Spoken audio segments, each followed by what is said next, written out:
الرحمن علم القرآن خلق الإنسان. إن الحمد لله نحمده ونستعينه ونستغفره ونعوذ بالله من شرور أنفسنا ومن سيئات أعمالنا، من يهده الله فلا مضل له ومن يضلل فلا هادي له، وأشهد أن لا إله إلا الله وحده لا شريك له، وأشهد أن محمدا عبده ورسوله. أما بعد، فإن خير الحديث كتاب الله، وخير الهدي هدي محمد صلى الله عليه وسلم، وشر الأمور محدثاتها، وكل محدثة بدعة، وكل بدعة ضلالة، وكل ضلالة في النار. فأعوذ بالله السميع العليم من الشيطان الرجيم من همزه ونفخه ونفثه. ما آتاكم الرسول خذوه وما نهاكم عنه واتقوا الله إن الله شديد العقاب. اللهم إنا نعوذ بك من غضبك وعقابك وشر عبادك ومن همزات الشياطين وأن يحضرون. رب اشرح لي صدري ويسر لي أمري واحلل عقدة من لساني يفقهوا قولي. رب زدني علما. اللهم انفعنا بما علمتنا،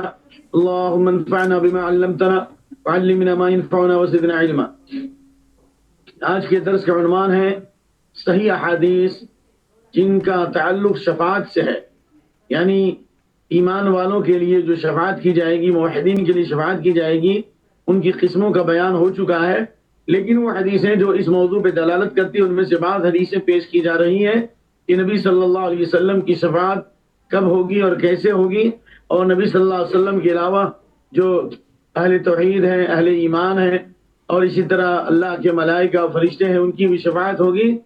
اس تعلق سے حدیثیں آپ کی خدمت میں پیش کی جا رہی ہیں۔ اللہ تعالیٰ کے اسماء حسنہ صفات اعلیٰ سے دعا ہے کہ اللہ ہم سب کی نیتوں میں مکمل اخلاص، اعمال میں استقامت، اور ہماری زندگی کے تمام کاموں میں صحابہ اور سلف صالحین کا رنگ اور منہج غالب فرمائے۔ پہلی حدیث حضرت جابر کی ہے کہ اللہ کے نبی صلی اللہ علیہ وسلم نے فرمایا اعطیت خمسا لم یعطہن احد قبلی، مجھے 5 ایسی نعمتیں دی گئیں، اور بعض روایات میں 6 کا بھی ذکر ہے۔ 5 ایسی نعمتیں دی گئیں جو مجھ سے پہلے کسی بھی امت کو اور کسی بھی نبی کو یہ 5 نعمتیں نہیں ملی ہیں۔ اور پھر آپ نے فرمایا نصرت بالرعب مسیرۃ شہر، میری مدد کی گئی 1 مہینے کی مسافت سے، یعنی رعب کے ساتھ میری مدد کی گئی 1 مہینے کی مسافت سے، یعنی دشمن اگر 1 مہینے کی مسافت پر بھی ہو، وہ اللہ تعالیٰ نے اہل ایمان کا رعب اور خوف اور دبدبہ ان کے دلوں میں داخل کر دیا ہے، جو نبی صلی اللہ علیہ وسلم کے منہج پر ہے۔ وَجَعَلَتْ لِيَ الْأَرْضُ مَسْجِدًا وَطُهُورًا، پوری روئے زمین کو اللہ نے پاکی اور مسجد بنا دیا، یعنی جہاں بھی نماز کا وقت ہو جائے نماز پڑھے، اور پانی نہ ہو تو تیمم کرے۔ وَحِلَّتْ لِلْمَغَانِمِ، اور مال غنیمت کو اللہ نے حلال کیا جو کسی بھی امت کے لیے حلال نہیں تھے۔ وَعُطِيتُ الشَّفَاعَةَ، اور مجھے شفاعت دی گئی، شفاعت کبریٰ، مقام محمود، جو تمام نبیوں اور رسولوں اور تمام امتوں کی طرف سے آپ صلی اللہ علیہ وسلم شہادت دیں گے، اور آپ اپنی امت کے لیے خاص شفاعت فرمائیں گے، اللہ آپ کو مقام محمود پر فائز فرمائے گا۔ اور 5ویں چیز وَكَانَ النَّبِيُّ يُبْعَثُ إِلَىٰ قَوْمِهِ خَاصَّةً وَبُعِثْتُ إِلَى النَّاسِ كَافَّةً، اور مجھ سے پہلے جتنے بھی انبیاء گزرے ہیں انہیں خاص قوم کی طرف نبی بنا کر بھیجا گیا، اور مجھے جو ہے تمام مخلوقات کی طرف، انس و جن کی طرف، إِلَى الْأَحْمَرِ وَالْأَسْوَدِ، کالے اور گورے کی طرف، تمام زمین کی طرف ہمیں رسول بنا کر بھیجا گیا۔ بلکہ وَمَا أَرْسَلْنَاكَ إِلَّا رَحْمَةً لِلْعَالَمِينَ کی تفسیر کہ ساری مخلوق کے لیے آپ رحمت ہے، آپ کی دعائیں، آپ کا وجود اور آپ صلی اللہ علیہ وسلم کے اعمال، یہ ساری امت کے لیے، ساری مخلوق کے لیے رحمت ہیں۔ اور بعض روایت میں ہے وَخُتِمَ بِالنَّبِيُّونَ، میرے اوپر نبوت کا خاتمہ کر دیا گیا۔ تو ان 5 چیزوں میں یا 6 چیزوں میں ایک اہم چیز ہے کہ شفاعت کبریٰ نبی صلی اللہ علیہ وسلم کو دی گئی کہ آپ صلی اللہ علیہ وسلم شفاعت فرمائیں گے، جس مقام پر فائز ہوں گے اس مقام پر کوئی نبی اور رسول بھی نہیں ہوں گے، تمام لوگ رش کریں گے۔ دوسری حدیث حضرت ابو ہریرہ کی ہے کہ اللہ کے نبی صلی اللہ علیہ وسلم نے فرمایا لِكُلِّ نَبِيٍّ دَعْوَةٌ مُسْتَجَابَةٌ، ہر نبی کے لیے اللہ نے ایک دعا رکھی تھی جو قبول ہونا یقینی تھی۔ وَتَعَجَّلَ كُلُّ نَبِيٍّ دَعْوَتُهُ، ہر نبی نے دعا میں جلدی کی، یعنی دنیا ہی میں انہوں نے مانگ لیا۔ وَإِنِّي اخْتَبَأْتُ دَعْوَتِي شَفَاعَةً لِأُمَّتِي يَوْمَ الْقِيَامَةِ، اور میں نے اپنی دعا کو اپنی امت کے لیے چھپا رکھا ہے قیامت کے دن شفاعت کرنے کے لیے۔ فینائلۃ انشاءاللہ فینائلۃ انشاءاللہ من مات من امتی لا یشرک باللہ شیئا، اور میری امت کے ان لوگوں کو میری شفاعت ملے گی جس نے اللہ کے ساتھ کچھ بھی شرک نہیں کیا، نہ شرک اکبر نہ شرک اصغر نہ شرک جلی نہ شرک خفی، جس کی موت خالص توحید پر ہوئی ہو، اور جس نے زندگی شرک کی آلودگیوں سے اپنے دامن کو تر نہ کیا ہو، اور اگر شرک ہو گیا ہو تو توبہ کر لیا ہو مرنے سے پہلے پہلے، یہ مراد ہے۔ تیسری حدیث حضرت ہریرہ سے روایت ہے کہ آپ صلی اللہ علیہ وسلم نے ارشاد فرمایا انا سید ولد آدم یوم القیامہ، میں قیامت کے دن تمام اولاد آدم کا سردار ہوں گا۔ اللہ اکبر۔ آپ صلی اللہ علیہ وسلم سید الاولین والآخرین بھی کہا، اولین اور آخرین کا سردار ہوں گا۔ انا سید الانس والجن، انسان اور جنات کے بھی سردار ہوں گے۔ اللہ اکبر۔ وانا اول من ينشق عن القبر، سب سے پہلے میری قبر پٹے گی۔ یعنی اس سے معلوم ہے کہ قیامت سے پہلے نبی صلی اللہ علیہ وسلم کا آنا یہ ثابت نہیں ہے، جو بعض گمراہ صوفیہ بیان کرتے ہیں کہ نبی صلی اللہ علیہ وسلم آتے ہیں، مجلسوں میں شریک ہوتے ہیں، اور آپ نے فلاں عورت کے چہرے پر ہاتھ پھیر دیا تو وہ روشن ہو گئی، اس کا چہرہ روشن ہو گیا۔ یہ سب بکواس ہے، شریعت سے متصادم ہے اور اسلامی عقیدے کے خلاف ہے، تو قرآن حدیث کا انکار ہے۔ پھر آپ نے فرمایا اول شافع و اول مشفع، سب سے پہلے میں شفاعت کروں گا اور سب سے پہلے میری شفاعت قبول کی جائے گی، جس بارے میں پچھلے درس میں حدیثیں پیش کی گئیں۔ اسی طرح سے چوتھی حدیث ہے حضرت انس بن مالک صلی اللہ علیہ وسلم نے فرمایا شفاعت کی اہل الکبائر من امتی، میری شفاعت میری امت کے ان لوگوں کے لیے ہوگی جو گناہ کبیرہ کے مرتکب ہیں، یعنی جو شرک تو نہیں کیا لیکن دوسرے گناہ میں مبتلا ہیں، اور ان گناہوں کی سزا پانے کے لیے انہیں جہنم میں داخل کیا جائے گا، یا اللہ تعالیٰ انہیں نبی صلی اللہ علیہ وسلم کی شفاعت سے جہنم میں داخل ہونے سے بچا لے گا۔ یہ کون لوگ ہوں گے اور ان کی کیفیت کیا ہوگی اللہ زیادہ جانتا ہے۔ بس اتنا ہے کہ گناہ کبیرہ کے مرتکب ہیں لیکن شرک سے پاک ہیں، تو اللہ تعالیٰ یا تو انہیں نبی کی شفاعت سے جہنم سے بچا لے گا، یا جہنم میں چلے گئے تو اللہ نکالے گا۔ اسی طریقے سے پانچویں حدیث عوف بن مالک اشجعی رضی اللہ عنہ کی روایت ہے کہ اللہ کے نبی صلی اللہ علیہ وسلم نے ارشاد فرمایا آتانی آتی من عند ربی، ایک فرشتہ میرے پاس آیا، یعنی آنے والا میرے پاس آیا میرے رب کی طرف سے، یعنی ایک فرشتہ آیا اور اللہ کے حکم سے فخیرنی بین ان يدخل نصف امتی الجنہ وبین شفاعہ، اور کہا کہ اللہ نے آپ کو اختیار دیا ہے، یا تو آپ کی آدھی امت جنت میں جائے گی، امتی سے مراد ایمان والے اہل توحید، آدھی امت جنت میں جائے گی یعنی اس سے مراد خالص توحید پر قائم جو لوگ ہیں وہ امت جنت میں جائے گی، یا تو آدھی امت آپ کی جنت میں جائے گی جو اہل ایمان ہیں جو مسلمان ہیں، یا نہیں تو آپ کو دوسرا اختیار ہے کہ آپ شفاعت کریں، یا تو آپ کی شفاعت کے بغیر آدھی امت کو جنت میں داخل کر دیں، یا نہیں تو آپ کو شفاعت کا حق دے۔ تو آپ نے فرمایا فاخترت الشفاعہ، یہ میں نے شفاعت کو اختیار کیا۔ اللہ اکبر۔ اس سے معلوم ہے شفاعت کی بہت اہمیت ہے۔ نبی صلی اللہ علیہ وسلم وہی لمن مات لا یشرک باللہ شیئا، یہ ان لوگوں کے لیے ہوگی جو اس حال میں مرا کہ اللہ کے ساتھ کچھ بھی شرک نہیں کرتا ہے۔ اس حدیث کو ترمذی نے روایت کیا اور ابن ماجہ نے روایت کیا۔ اسی طریقے سے ابو ہریرہ رضی اللہ عنہ کی وہ حدیث جو مشہور حدیث ہے جس میں قیامت کی ہولناکی کا تذکرہ ہے کہ لوگ انبیاء کے پاس دوڑیں گے کہ ہمارے لیے شفاعت کرو، آئیے وہ حدیث بھی آپ کے سامنے پیش کرتے ہیں۔ آپ صلی اللہ علیہ وسلم نے فرمایا انا سید الناس یوم القیامہ، میں قیامت کے دن تمام انسانوں کا سردار ہوں گا۔ هل تدرون مما ذلک، تم جانتے ہو کہ یہ کیفیت اس دن کیا ہوگی، کیا حال ہوگا، کہ کس بنیاد پر اللہ ہمیں سرداری عطا فرمائے گا؟ آپ نے فرمایا اسمع الداعی، پکارنے والے کی پکار لوگ سنیں گے، وینفذهم البصر، اور بصر بھی ان کا احاطہ کرے گی، یعنی ان کی نگاہیں بھی وہاں تک جائیں گی، وتدنو الشمس، سورج ان کے قریب ہوگا، یعنی 1 میل پر ہوگا، یا تو مسافت 1 میل کی جو زمین کی کا میل ہے وہ ہے، یا اس سے مراد جو سرمدانی ہے وہ مراد ہے، یعنی بالکل سر کے اوپر، یا وہ زمین کی مسافت والا میل، دونوں مراد ہو سکتا ہے، یہ دونوں میں سے کوئی ایک، جیسا کہ بعض شرح حدیث نے اس کی تشریح فرمائی ہے۔ اللہ رب العالمین اس دن امت کو آزمائے گا، لوگوں کو آزمائے گا، سورج قریب ہوگی 1 میل پر، وَيَبْلُغُ النَّاسُ مِنَ الْغَمِّ وَالْكَرْبِ مَا لَا يُطِيقُونَ وَلَا يَحْتَمِلُونَ، لوگ غم اور تکلیف میں اتنے زیادہ ہوں گے جن کے برداشت کرنے کی طاقت نہیں ہوگی، لا محدود ہوگی، غیر محدود ہوگی، سورج سر پر ہے، گناہوں کے پسینے میں ڈوبے ہوئے ہوں گے، وہ چند لوگ ہوں گے جو اللہ کے عرش میں ہوں گے، لیکن اکثر امت پریشان ہوگی، اہل ایمان بھی پریشان ہوں گے، ان کے دل میں خوف ہوگا، دہشت ہوگی. یوم تقلب فی القلوب والابصار، نگاہیں اور دل الٹ پلٹ ہوں گے، آنکھیں چوندیاں جائیں گی. اللہ اکبر. تو کہیں گے الا ترون ما قد بلغکم، وہ لوگ بولیں گے کہ جو تکلیف تمہیں پہنچی ہے کیا تم دیکھ نہیں رہے ہو، کیا تم غور نہیں کر رہے ہو. من یشفع لکم الی ربکم، کون ہے جو تمہاری سفارش کرے تمہارے رب کے پاس. بعض لوگ بعض سے کہیں گے چلو آدم کے پاس آتے ہیں، آدم علیہ السلام کے پاس آئیں گے، کہیں گے کہ آدم آپ پورے مخلوق کے انسانوں کے باپ ہیں. خلقک اللہ بیدی، اللہ نے آپ کو پیدا کیا اپنے ہاتھ سے. ونفخ فیک من روحی، اور اللہ نے روح پھونکی، جیسا کہ اللہ نے قرآن میں فرمایا ونفخت فیہ من روحی، میں نے اپنی روح پھونکی. یعنی تمام چیزوں کو اللہ نے کلمہ کن سے پیدا کیا، لیکن آدم علیہ السلام کو اللہ نے خلقت بیدی اپنے ہاتھ سے پیدا کیا اور اللہ نے اپنی روح پھونکی ہے. اس سے انسان کی فضیلت ظاہر ہوتی ہے کہ ہر انسان کے جسم کے اندر اللہ کی پھونک ہے. اللہ اکبر. اس انسان کو اللہ کا کتنا شکر گزار ہونا چاہیے، عبادت گزار ہونا چاہیے، کتنا گر گرانا چاہیے، اس قدر اللہ رب العالمین سے قربت حاصل کرنی چاہیے. اور پھر ایمان والے کہیں گے وَأَمَرَ الْمَلَائِكَةَ فَسَجَدُوا لَكَ، فرشتوں کو حکم دیا کہ وہ تمہیں سجدہ کریں. اتنی بڑی فضیلت آپ کی، اللہ نے اپنے ہاتھ سے پیدا کیا، اللہ نے اپنی روح پھونکی، فرشتوں کو سجدے کا حکم دیا. اشفع لنا الی ربک، آپ ہمارے لیے سفارش کر دیں اپنے رب کے پاس.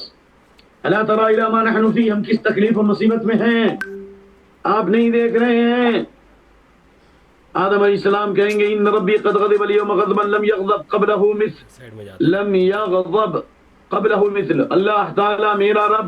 آج اتنا غضبناک ہے کہ اس سے پہلے کبھی بھی اتنا میرے اوپر غضبناک نہیں تھا.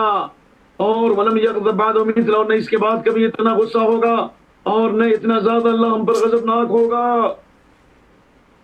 پھر کہیں گے انه قد نهانی عن الشجرہ فعصیت، درخت کے پھل کھانے سے اس نے منع کیا تھا جل جلالہ، میں نے اللہ کی نافرمانی کی. 3 مرتبہ کہیں گے نفسی نفسی، ہائے میرا نفس، ہائے میرا نفس، نفسی نفسی کہیں گے، یعنی میری جان میری جان، یعنی میری جان خود مصیبت میں. اللہ اکبر. ہمارا کیا حال ہوگا، آپ کا کیا حال ہوگا، تینوں کا کیا حال ہوگا. اذهبوا الى غیری، اذهبوا الى نوح، میرے علاوہ حضرت نوح کے پاس جاؤ. ویاتون نوح علیہ السلام کے پاس آئیں گے، کہیں گے یا نوح انک انت اول الرسل الى اهل الارض، آپ تمام رسولوں میں سب سے پہلے رسول ہیں روئے زمین کی طرف. قد سماک اللہ عبدا شکورا، اللہ نے آپ کا نام عبدا شکورا رکھا، شکر گزار بندہ رکھا ہے، آپ اللہ کے شکر گزار ہیں، مقربین میں ہیں. اشفع لنا الی ربک، آپ ہمارے لیے اللہ کے پاس سفارش کیجئے کہ اللہ اس تکلیف سے نکال دے، جنت و جہنم کا فیصلہ فرما دے تاکہ اس تکلیف سے ہم نجات پا جائیں. اللہ اکبر.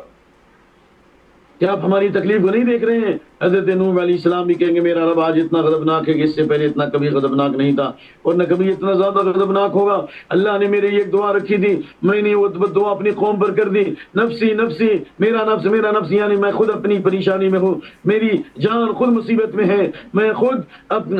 بے یار و مددگار ہوں. اذهبوا الى غیری، میرے علاوہ جاؤ کسی اور کے پاس. پھر کہیں گے اذهبوا الى ابراہیم، ابراہیم کے پاس جائیں گے، ابراہیم کے پاس جاؤ. تمام لوگ ابراہیم علیہ السلام کے پاس آئیں گے، کہیں گے اے ابراہیم انت نبی اللہ و خلیلہ من اہل الارض، روئے زمین میں اللہ کے آپ نبی بھی ہیں اور خلیل بھی ہیں، روئے زمین میں آپ اللہ کے نبی بھی رہیں، خلیل بھی رہیں اور خلیل بھی ہیں. اشفع لنا الی ربک، آپ ہمارے لیے سفارش کر رہی اپنے رب کے پاس، کیا آپ ہماری تکلیف کو نہیں دیکھ رہے ہیں؟ وہ کہیں گے میرا رب آج اتنا غضبناک ہے، اس سے پہلے اتنا کبھی غضبناک نہیں تھا اور نہ کبھی اتنا غضبناک ہوگا. میرے علاوہ حضرت موسیٰ کے پاس جاؤ، موسیٰ علیہ السلام کے پاس آئیں گے، کہیں گے آپ اللہ کے رسول ہیں، اللہ نے آپ کو فضیلت دی اپنی رسالت اور اپنے کلام سے، اللہ نے آپ کو ہم کلامی کا شرف عطا فرمایا، اپنی رسالت کی منصب پر فائز فرمایا، آپ ہمارے لیے اللہ کے پاس سفارش کیجیے، کیا ہماری تکلیف کو نہیں دیکھ رہے ہیں؟ وہ کہیں گے میرا رب اتنا غضبناک ہے، اس سے پہلے اتنا کبھی غضبناک نہیں تھا کیونکہ میں نے ایک جان کو قتل کر دیا جبکہ اس کے قتل کا مجھے حکم نہیں ملا تھا. نفسی نفسی، میرا نفس میرا نفس، جاؤ میرے علاوہ کسی اور کے پاس، یعنی عیسیٰ بن مریم کے پاس علیہ الصلوۃ والسلام. عیسیٰ بن مریم کے بعد آئیں گے، کہیں گے عیسیٰ آپ اللہ کے رسول ہیں، ان کے کلمہ ہیں، اللہ نے کلمہ کن سے پیدا کیا، یعنی بغیر باپ کے، جس کو ڈالا مریم علیہ السلام کے بطن میں، اور ان کی روح ہے، یعنی ان روحوں میں سے جن روحوں کو اللہ نے پیدا کیا. اور کلمت الناس فی المہد، آپ نے فی المہد صبیہ، آپ نے بچپن میں ہی گود میں ہی آپ نے لوگوں سے کلام کیا، اللہ نے آپ کو یہ شرف دیا ہے، یہ فضیلت عطا فرمائی ہے. اشفع لنا الی ربک، اللہ تعالیٰ کی میرے لیے سفارش کر دیجئے. الا تری الی ما نحن فی، آپ ہماری تکلیف کو دیکھ رہے ہیں. عیسیٰ علیہ السلام کہیں گے میرا رب آج بہت غضبناک ہے، اس سے پہلے کبھی غضبناک نہیں تھا اور نہ کبھی اس کے بعد کبھی اتنا غصہ ہوگا، اور وہ کسی گناہ کا تذکرہ نہیں کریں گے، لیکن نفسی نفسی کریں گے، کہیں گے جاؤ میرے علاوہ حضرت محمد صلی اللہ علیہ وسلم کے پاس، وہ محمد صلی اللہ علیہ وسلم کے پاس آئیں گے، کہیں گے اے محمد صلی اللہ علیہ وسلم انت رسول اللہ، آپ اللہ کے رسول ہیں اور خاتم الانبیاء ہیں، تمام نبیوں کے خاتم ہیں، وقد غفر اللہ لك ما تقدم من ذنبك وما تاخر، اگلے پچھلے تمام خطاؤں کو اللہ نے معاف کر دیا ہے، اشفع لنا الى ربک، آپ ہماری شفاعت کر دیجیے اپنے رب کے پاس، اللہ تعالیٰ الی ما نحن فی، کیا آپ ہمارے حالات سے واقف نہیں ہیں، کیا ہماری تکلیف کو نہیں دیکھ رہے ہیں؟ کہ فانطلق، آپ فرماتے ہیں بعض روایت میں فانا لہا، میں اس کا مستحق ہوں، اور پھر آپ فرماتے ہیں فانطلق، میں چلوں گا، وآتی تحت العرش، عرش کے نیچے آؤں گا، واقع ساجدا لربی عز وجل، میں اپنے رب کے سجدے میں گر جاؤں گا، اور سجدہ بھی اتنا لمبا ہوگا، یہ بات روایات میں ہے، جسم احمد وغیرہ میں 1 ہفتے کے برابر ایک سجدہ ہوگا، اللہ کی تعریف کریں گے، ثم یفتح اللہ علی من محامدہ وحسن الثناء علیہ، اللہ تعالیٰ میرے دل کو کھول دے گا اپنی تعریف کے کلمات کے لیے اور اچھی بڑائی اور کبریائی کے لیے، لم یفتح علی احد قبری، الحمدللہ، اور اللہ تعالیٰ ایسے ایسے کلمات سکھلائے گا جو ہمیں پہلے سے معلوم نہیں ہے اور نہ اللہ نے کسی اور کو اس سے پہلے بتایا۔ پھر کہا جائے گا کہ لمبے عرصے تک سجدہ کرنے کے بعد ڈائریکٹ سے پار شفاعت نہیں کریں گے، شفاعت کا مالک اللہ ہے، کہیں گے اپنے سر کو اٹھاؤ، سل تو مانگو دیے جاؤ گے، وشفع تو شفاعت کرو، شفاعت سنی جائے گی، فارفع راسی، تب میں اپنے رب کے حکم سے اپنے سر کو اٹھاؤں گا، کہوں گا امتی یا ربی امتی یا ربی، امتی یا ربی امتی یا ربی امتی یا رب، 3 مرتبہ کہیں گے، بعد 2 مرتبہ، اے میرے رب میری امت، اے رب میری امت، اے رب میری امت، یعنی میری امت کی مغفرت فرما، میری امت کی مغفرت فرما، میری امت پر رحم فرما۔ کہا جائے گا اے محمد ادخل من امتک من لا حساب علیہم من الباب الایمن من ابواب الجنہ، پہلے نمبر پر آپ اپنی امت میں سے ان لوگوں کو نکالو، یعنی ان لوگوں کو جنت کے لیے تیار کرو، یعنی جنت میں داخل کرو میرے حکم سے، جن کے اوپر کوئی حساب نہیں ہوگا، یعنی 70,000 لوگ، یا ہر 70 کو 70,000 سے ضرب دو، یا ہر ایک کو 70 سے ضرب دو، یعنی یہ حدیث کے مطابق، یعنی ایسے لوگ جن کا حساب و کتاب نہیں ہوگا، جو مقربین ہوں گے، جو فرائض اور نوافل کے پابند ہوں گے، جو اللہ رب العالمین کے عظمت کا استحضار کریں گے، جو گناہوں سے بچے ہوں گے، ان میں انبیاء کے بعد صحابہ ہیں، تابعین ہیں، اور ان کے نقش قدم پر چلنے والے ہیں، ثلۃ من الاولین، قرون اول کے لوگ زیادہ ہوں گے، بعد والے کم ہوں گے، جن کا حساب و کتاب کم ہوگا، حساب و کتاب نہیں ہوگا، بغیر حساب و کتاب کے جائیں گے۔ ہم شرکاء الناس فیما، کہا جائے گا جنت کے دروازوں میں سے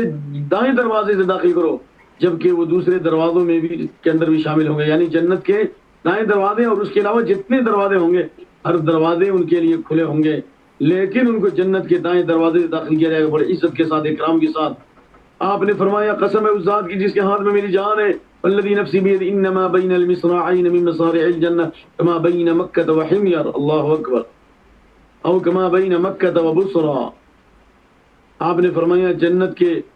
دروازے کے دونوں پٹ کے درمیان، یعنی دونوں کناروں کے درمیان اتنی دوری ہوگی جتنا مکہ اور حمیر کے درمیان، بعض روایت میں مکہ اور مدینہ کے درمیان، یا مکہ اور بصرہ یعنی جو شام کا شہر ہے اس کے درمیان، یعنی اتنی دوری ہوگی،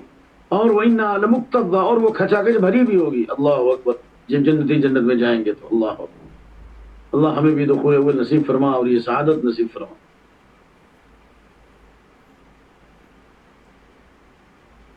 اسی طرح حضرت انس بن مالک کی حدیث کہ اللہ کے نبی صلی اللہ علیہ وسلم نے فرمایا میں جنت کے دروازے پہ آؤں گا قیامت کے دن، اور میں کھٹکھٹاؤں گا، داروغ جنت کہیں گے من انت، آپ کون ہیں؟ میں کہوں گا محمد۔ کہا جائے گا بک امیر، مجھے حکم دیا گیا کہ آپ سے پہلے کسی کے لیے میں دروازہ نہ کھولوں۔ اس حدیث کو بھی امام مسلم نے روایت کیا ہے۔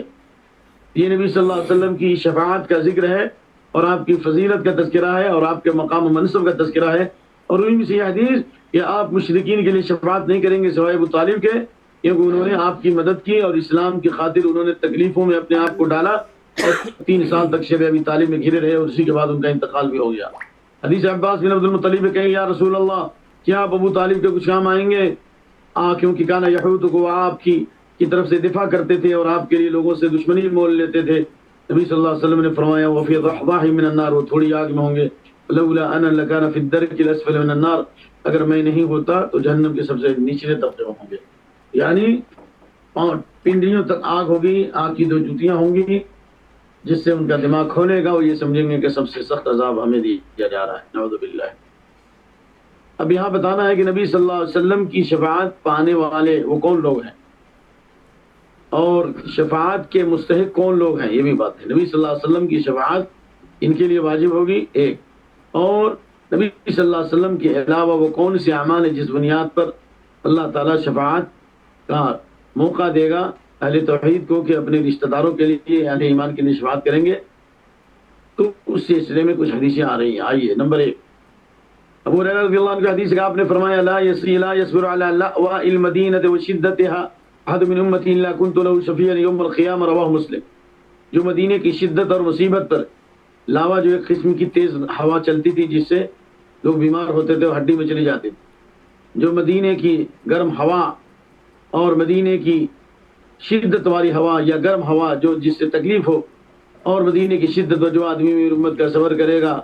میں اس کے لیے قیامت کے دن شفاعت کروں گا۔ اسی طرح سے جو مدینے میں ایمان کی حالت میں مرے گا اس کے لیے بھی شفاعت ہوگی، لیکن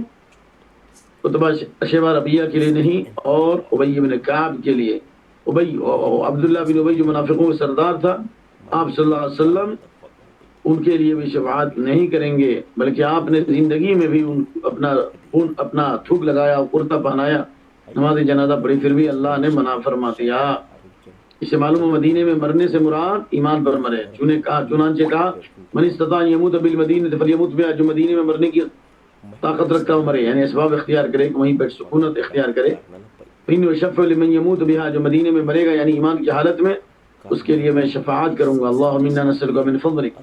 رواه ابن ماجہ والترمذی، حدیث کے ابن ماجہ اور ترمذی نے روایت کیا اور یہ حدیث ثابت ہے۔ اسی طریقے سے اذان کے کلمات کا جواب دینا درود پڑھنے کے بعد، اور حضرت جابر میں ہے کہ مطلق حدیث ہے، لیکن دوسری حدیثوں سے تائید ہوتی ہے کہ پہلے درود پڑھا جائے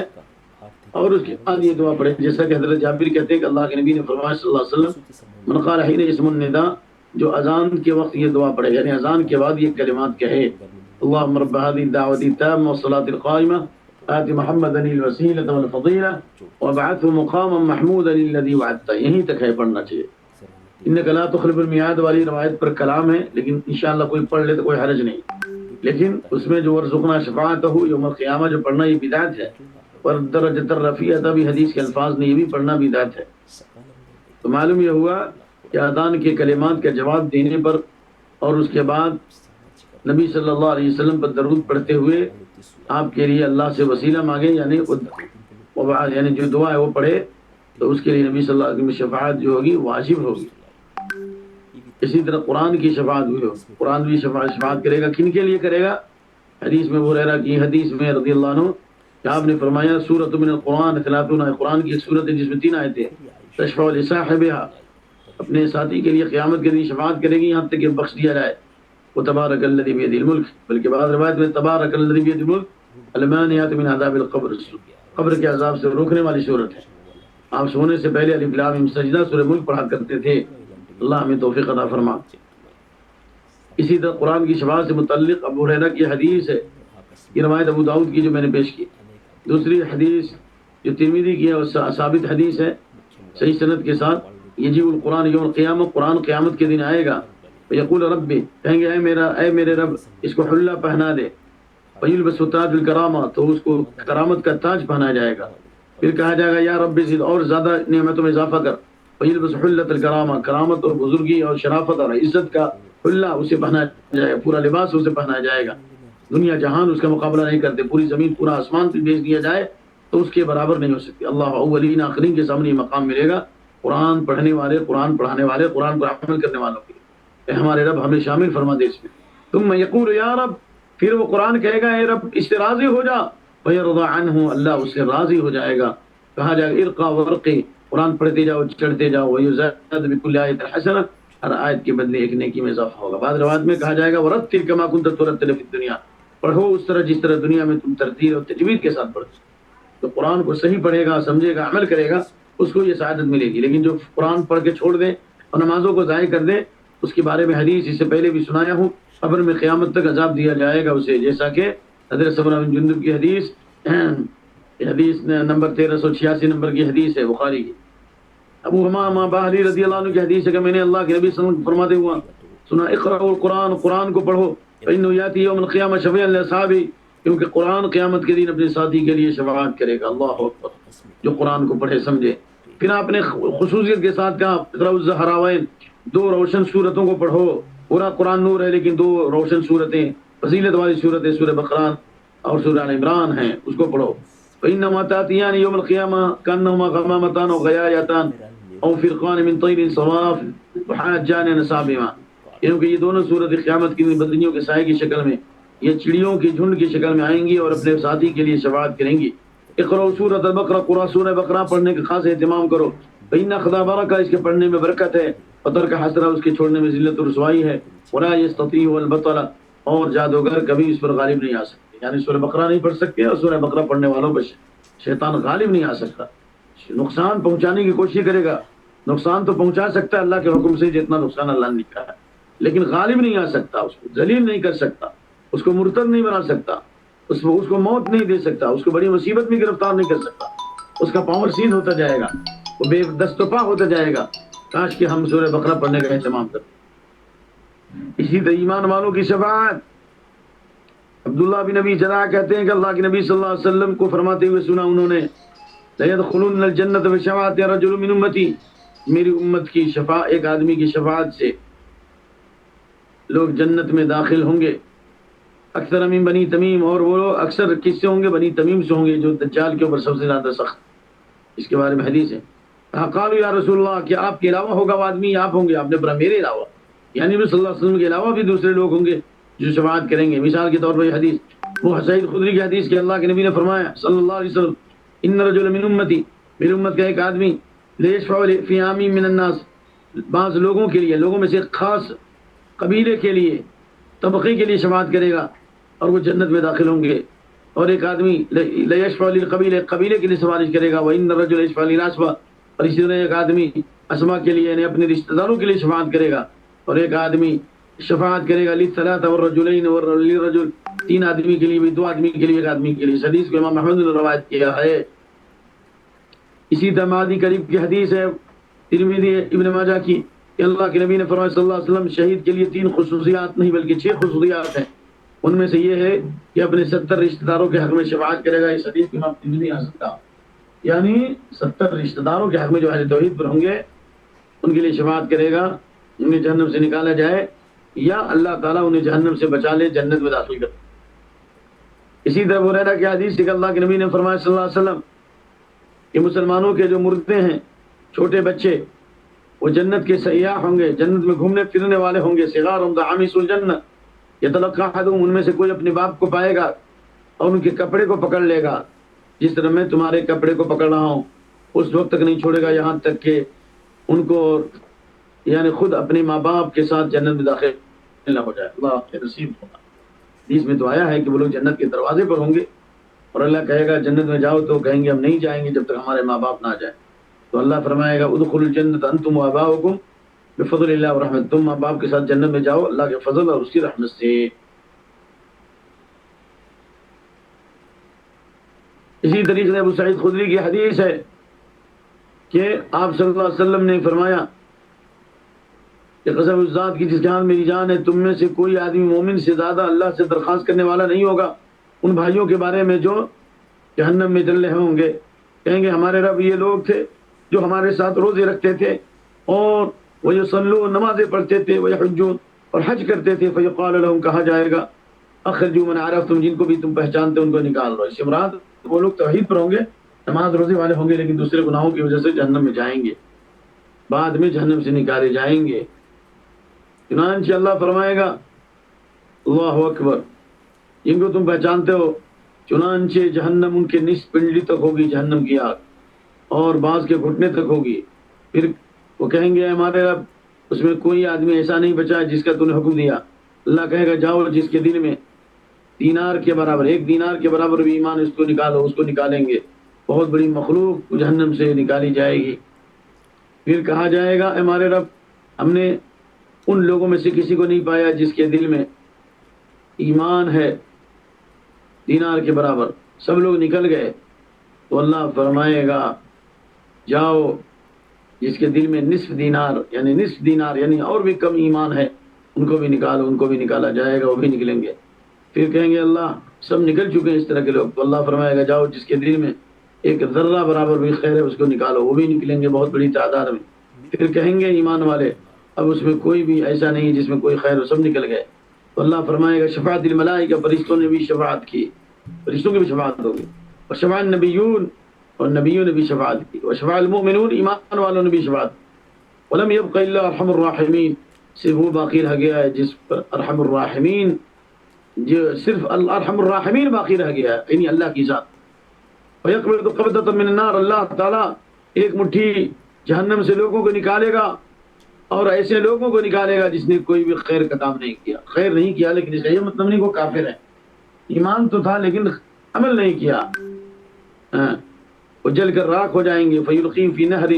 فی افواہ، جنت کے نہر میں ان کو غسل دیا جائے گا، نہر الحیات جس کا نام ہے، اور اس میں بعض روایت میں جہنمیوں سے اللہ کہے گا ان پر پانی ڈالو، پانی ڈالو، وہ اس طرح سے اگ جائیں گے، ان کا جسم جس طرح سیراب کے اندر ایک دانہ اگ جاتا ہے،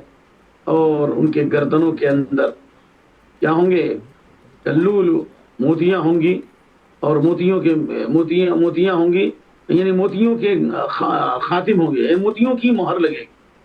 ان کو جنتی لوگ پہچان لیں گے، کہیں گے یہ وہ لوگ ہیں جو جہنم سے نکالے گئے ہیں، جہنم سے آزاد کیے گئے ہیں، اللہ تعالیٰ انہیں جنت میں داخل کرے گا بغیر کسی عمل کے اور بغیر کسی خیر کے۔ پھر اللہ فرمائے گا جنت میں داخل ہو جاؤ، جو کچھ تم جنت میں دیکھ رہے ہو وہ سب تمہارے لیے ہے۔ کہیں گے ہمارے رب جو کچھ تو نے ہم کو ایسی بڑی نعمتیں دی جو تو نے کسی کو نہیں دی، آتی تیرا مال تو تحت من العالمین، کسی کو کبھی تو نے اتنا بڑا انعام نہیں کیا۔ اللہ اکبر، اللہ فرمائے گا لکم عندی افضل من ھذا، اس سے بھی زیادہ فضیلت والی چیز ہے۔ کہیں گے ہمارے رب ای شیء افضل من ذلک، اس سے زیادہ فضیلت والی کیا چیز ہے؟ بعض روایت میں کیا تو نے ہمارے چہرے کو روشن نہیں کیا، کیا جنت میں نجات نہیں دیا، اور کیا چاہیے؟ اللہ فرمائے گا اس سے بھی فضیلت کی چیز یہ ہے کہ میں اپنی رضامندی تم پر واجب کر دی، میں کبھی ناراض نہیں ہوں گا۔ جب یہ فرمائے گا تو جنتی اتنے خوش ہوں گے کہ ایسا لگے گا کہ ان پر موت آ جائے، لیکن چونکہ موت تو ختم کر دی جائے گی نا، اتنے خوش ہوں گے۔ اللہ اکبر، اللہم انا نسألک من فضلک، اللہم انا نسألک من فضلک۔ اور آخری حدیث بچ گئی، ابو نضر السلمی کہتے ہیں کہ اللہ کے نبی صلی اللہ علیہ وسلم نے فرمایا لا يموت لأحد من المسلمین ثلاثة من البلد فيحتسبهم إلا كانوا لهم جنة من النار، إلا كانوا لهم جنة من النار، فقالت امرأة عند رسول الله صلى الله عليه وسلم أو اثنان، فقال عليه الصلاة والسلام أو اثنان، رواه مالك في الموطأ، موطأ امام مالک کی روایت ہے، حدیث سن لیجیے۔ اللہ کے نبی نے فرمایا صلی اللہ علیہ وسلم جس مسلمان مرد و عورت کے بعد 3 بچے ہوں اور بلوغت سے پہلے مر جائیں اور ثواب کی امید رکھے، یعنی چلائے نہیں، جیسا کہ حدیث میں ہے کہ اللہ تعالیٰ قبض فرشتوں سے کہتا ہے تم نے میرے بندے کی جگر گوشے کو تو نے قبض کر لیا، میرے بندے نے کیا کہا حمیدک واسترجعک، انہوں نے تیری تعریف کی، یعنی الحمدللہ اللہ کل حال، اور انا للہ پڑھا، تو اللہ فرمائے گا ابن لی بیتا فی الجنہ، میرے بندے کے لیے جنت میں یا میری بندی کے لیے جنت میں گھر بناؤ، سموہ ببیت الحمد، اور اس کا بیت الحمد نام رکھو۔ اور یہاں پر یہ حدیث ہے کہ یہ بچے ان کے لیے جہنم سے ڈھال ہوں گے۔ کسی عورت نے کہا کہ یا رسول اللہ 3 بچے نہیں 2 بچے بھی مر جائیں، تو آپ نے کہا 2 بچے بھی مر جائیں۔ لہذا مصیبت پر صبر کرنے کا انعام عام بھی ہے اور خاص بھی ہے۔ عام انعام تو وبشر الصابرین الذین اذا اصابتهم مصیبۃ قالوا انا للہ وانا الیہ راجعون، یہ تو انعام ہے ہی کہ اللہ تعالیٰ ان کا ذکر خیر کرے گا دنیا میں صبر کریں گے تو، اور دنیا میں رحمتیں نازل ہوں گی، یہ دنیا کا انعام ہے، اور ہدایت اللہ دے گا، اور یہ جنت میں داخل فرمائیں گے، آخرت کا انعام ہے، شفاعت ان کو حاصل ہوگی اپنے اولاد۔ اللہ اکبر، اللہ ہم کو اور آپ کو صحیح دین سیکھنے اور سمجھنے کی توفیق عطا فرمائے، اور اللہ تعالیٰ ان حدیث پر عمل کرنے کی اور لوگوں کو خوشخبری سنانے کی توفیق عطا فرمائے۔ سبحانک اللہم وبحمدک، واشہد ان لا الہ الا انت واستغفرک واتوب الیک، والسلام علیکم ورحمۃ اللہ وبرکاتہ۔